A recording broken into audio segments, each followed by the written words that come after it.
us an update on the injury front? I guess Christopher Smith, Pickens, any of the other guys maybe you expect to have back for the Florida game?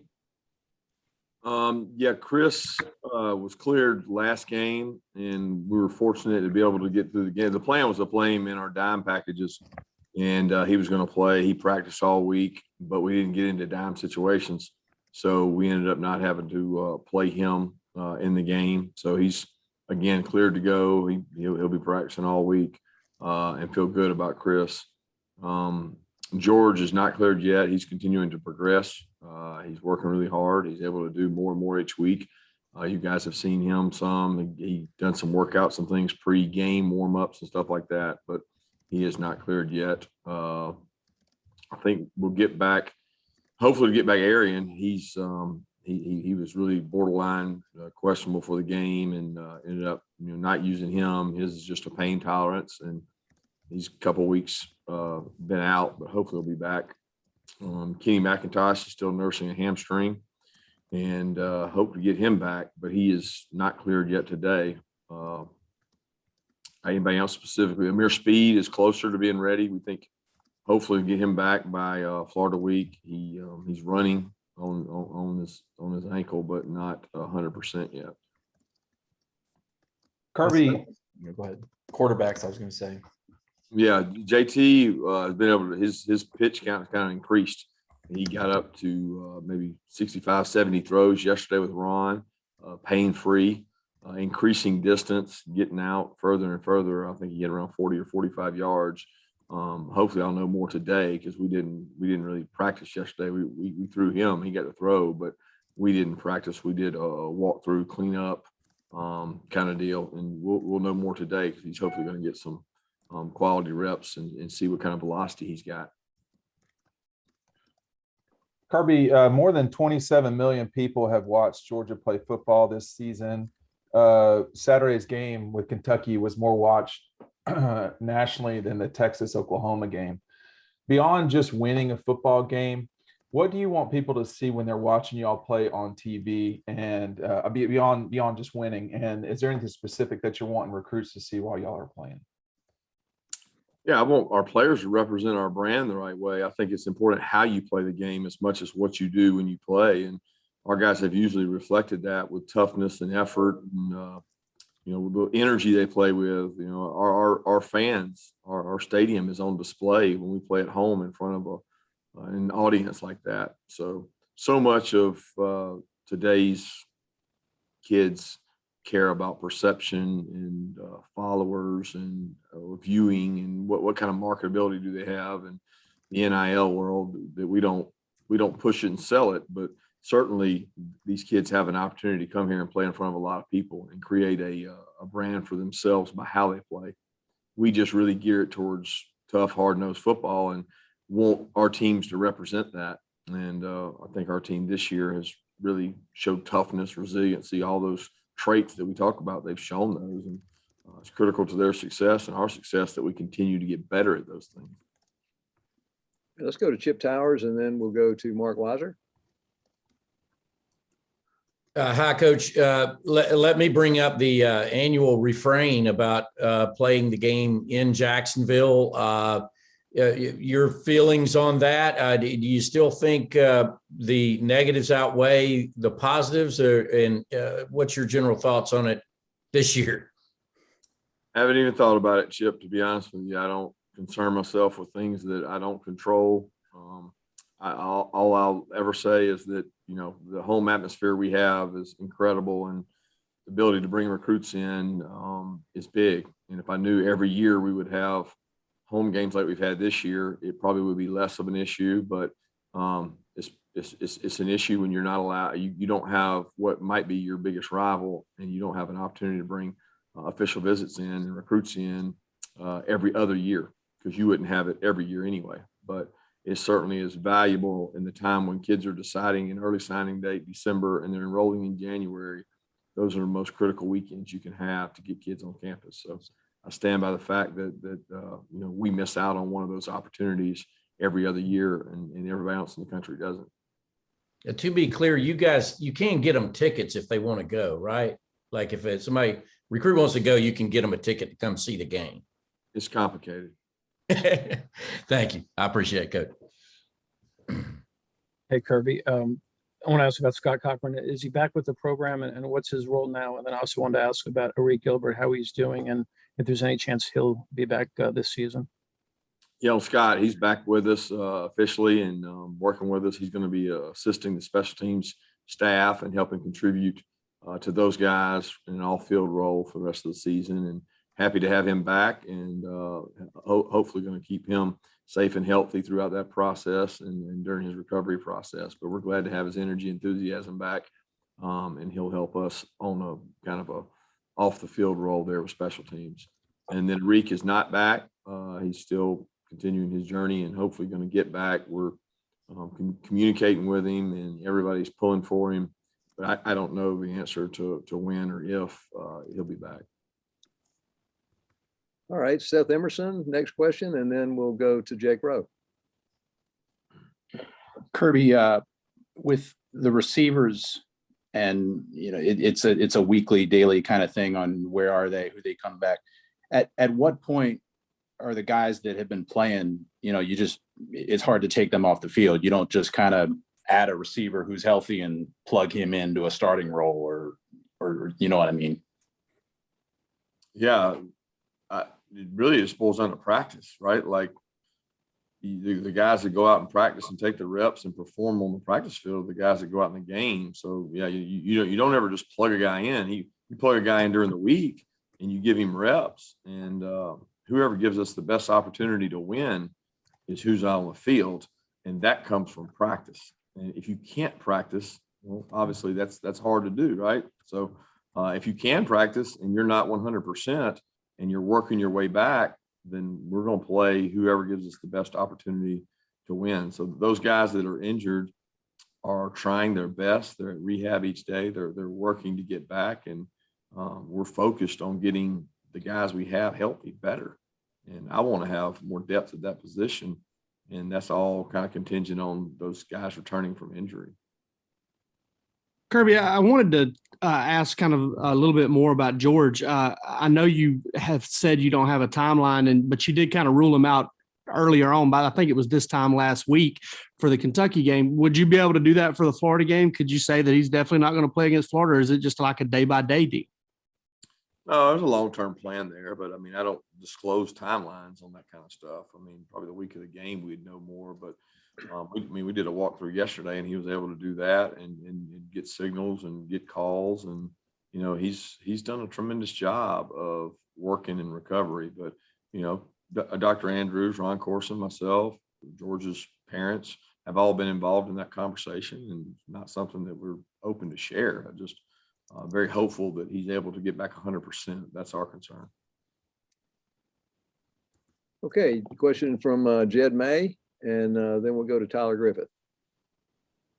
Yeah, Coach, you've talked a lot about, especially after the game, about, defensive meetings being made fun and keeping guys engaged, all that kind of stuff. I was just wondering if y'all have any plans to expand that kind of thing, to more of a team-wide thing, during the bye week to, keep guys engaged and energized and all that kind of stuff. Well, it is a team-wide thing. I mean, the questions were asked specifically about the defense, but it's not any different for the team meetings, the special teams meetings, and the offensive meetings. They have their different ways of keeping things moving, keeping things interesting. I think all our coaches are creative teachers. I know when I get in front of the team, I don't want to say the same thing every day. I want to have a different theme or maybe a movie clip or a message. And it's the same way with special teams and Monken and the offensive coaches. So it's not, it permeates the organization because it has to.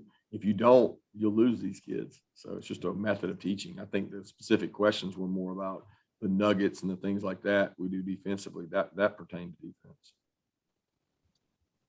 Yeah, just following back up on the defense, what would you say is the biggest difference in between last year and this year? We're playing some different defenses. We're playing a little less of some things we played traditionally. We're certainly much more inexperienced on the back end. is one of the big differences, and it's allowed us to simplify some things to help. But we're also that much more experienced in the front seven because most of those guys are back, and the biggest difference probably is the experience of the front seven this year versus last year. Right, next question from Vance Levy, and then we'll go to Palmer Thombs. Kirby, obviously the off week gives you the benefit of healing, but how do you guard against when you're clicking in a lot of phases as the team is? Some would argue playing each week keeps that edge where you want it. How will you use this week to kind of not lose that edge, then going into the actual game week next week?